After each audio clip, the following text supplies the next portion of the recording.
সেই যুগে আজকে এই আমরা এতক্ষণ পর্যন্ত কথা বলেছি, আমরা স্বাধীনভাবে কথা বলতে পেরেছি। আমাদেরকে এটা ভাবতে হয়নি এই কথাটার জন্য হয়তো বাসায় হাতে পুলিশ যাবে, বা আজকে যখন আমরা ফেসবুকে কোনো একটি পোস্ট করি আমাদেরকে ব্যাকস্পেস ব্যবহার করতে হয় না। আজকে দেখা যায় অধিকাংশ সময় আমাদের দেশের কিছু টকশোজীবী এই 4 মাসে আমরা কি পেলাম, 4 মাসে বাংলাদেশ একদম রসাতলে চলে গিয়েছে, আহাজারি, সুখ, কষ্ট, এগুলো সবসময় বর্ণনা করতে থাকেন। কিন্তু তারা যেভাবে আজকে সুখ প্রকাশ করেন টকশোতে, যেভাবে আহাজারি প্রকাশ করেন টকশোতে, গত 16 বছরে তাদের এই আহাজারি প্রকাশ করতে আমরা শুনিনি। অত্যাচারের বিরুদ্ধে, অন্যায়ের বিরুদ্ধে, গুমের বিরুদ্ধে, খুনের বিরুদ্ধে, নির্যাতন এবং নিপীড়নের বিরুদ্ধে আমাদের ক্রোধ রয়েছে, এই তরুণ প্রজন্মের ক্ষোভ রয়েছে, আমাদের চোখে ক্রোধ রয়েছে তাদের বিরুদ্ধে, সেসব কলমের বিরুদ্ধে যে কলমগুলো ফেসিবাদের সমর্থনে এতদিন পর্যন্ত লিখে গিয়েছে। আমাদের ক্রোধ রয়েছে সেসব বিচারকদের প্রতি, যেসব বিচারকের কলম দিয়ে ইনসাফের পরিবর্তে জুলুম লেখা হয়েছে, যেসব বিচারকের কলম দিয়ে মজলুমের গলায় ফাঁসির রশি লেগেছে। আমাদের ক্রোধ রয়েছে সেসব শিক্ষকদের প্রতি, যেসব শিক্ষকদের ক্লাসরুমের পরিবর্তে যেসব শিক্ষকরা প্রহসনের শান্তি সমাবেশে গিয়ে এই ফেসিবাদের পক্ষে সমর্থন উৎপাদন করেছে। আমাদের ক্রোধ রয়েছে সেসব আমলাদের প্রতি, যেসব আমলারা এই ফেসিবাদকে টিকিয়ে রাখতে ভ্যানগার্ড হিসেবে কাজ করেছে।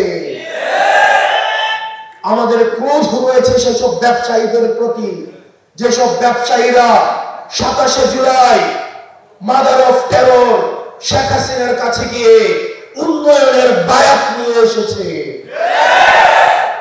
আমাদের ক্রোধ রয়েছে সেসব পুলিশের প্রতি, যেসব পুলিশ জনগণের টাকায় ফেসিবাদকে দুমড়ে মুচড়ে দেওয়ার জন্য যে অস্ত্র কেনা হয়েছে, সেই অস্ত্র ত্যাগ করা হয়েছে নিরস্ত্র জনগণের প্রতি। প্রিয় সহযোদ্ধা, আমাদের দায়বদ্ধতা রয়েছে, আমাদের দায়বদ্ধতা রয়েছে সেসব মায়েদের প্রতি যারা সন্তান হারা হয়েছে। আমাদের দায়বদ্ধতা রয়েছে সেই সন্তানদের প্রতি যারা এতিম হয়েছে। আমাদের দায়বদ্ধতা রয়েছে সেসব বিধবাদের প্রতি যাদের মেয়েদের রক্ত শুকিয়ে যাওয়ার পূর্বে তাদের স্বামী রাস্তার মধ্যে রক্ত দিতে হয়েছে। আমাদের 16 বছরের আঘাত এই টকশোজীবী কিছু বুদ্ধিজীবী যারা ভারত থেকে যাদেরকে ফাইন্যান্স করা হয়, তাদের কথা শুনে আমাদেরকে ভুলে গেলে চলবে না। আমাদের এই আওয়ামী জাহিলিয়াতের অত্যাচার এবং নিপীড়ন আমাদের বারবার মনে করতে হবে। আপনাদেরকে মাথায় রাখতে হবে আমাদের মুভমেন্ট 2 ধরনের হয়, ফরওয়ার্ড মুভিং এবং ব্যাকওয়ার্ড মুভিং। আমরা যদি এই বর্তমান সময়টাকে কাজে না লাগাতে পারি তাহলে ভবিষ্যতের কাঠগড়ায় আমরা ঠিক ওই ধরনের অপরাধী হিসেবে বিবেচিত হব যারা আজকে বর্তমানের কাঠগড়ায় যেভাবে আমরা অতীতকে আমরা অপরাধী হিসেবে বিবেচনা করছি। সেজন্য আপনারা যারা তরুণ প্রজন্ম রয়েছেন, আপনার এবং আমার দায়বদ্ধতা অনেক বেশি।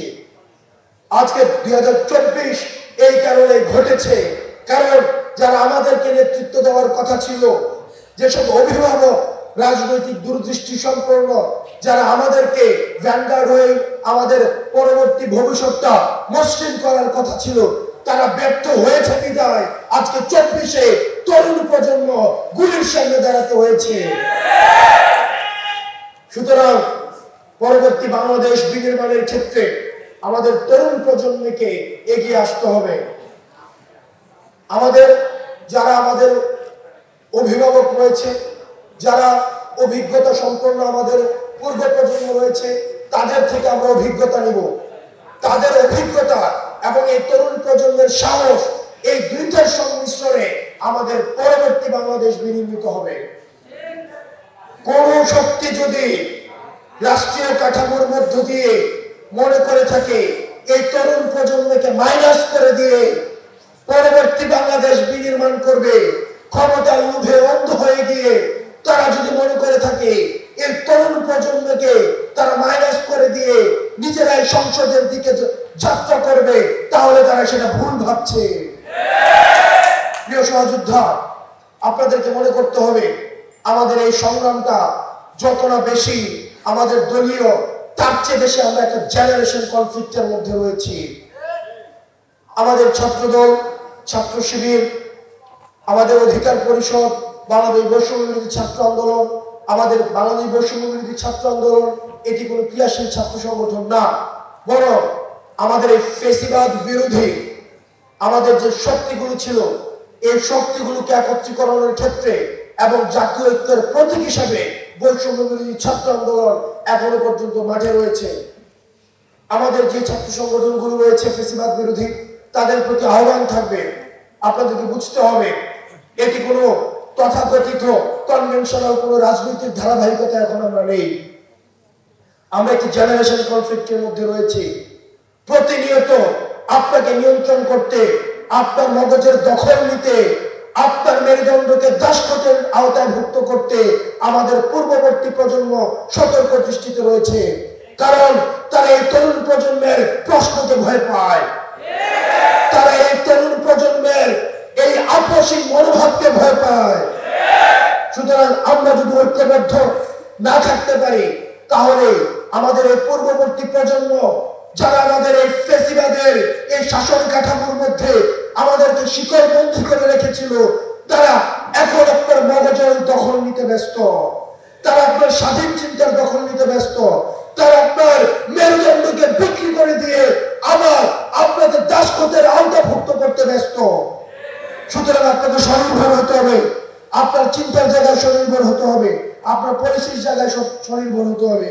প্রিয় সহযোদ্ধা, আমাদের 24 পরবর্তী বাংলাদেশ গঠন করার জন্য আমরা তরুণ প্রজন্ম ঐক্যবদ্ধ হিসাবে এবং পূর্ববর্তী প্রজন্মের অভিজ্ঞতা নিয়ে আমরা সামনে এগিয়ে যাব। আপনাদের সাথে আবার দেখা হবে।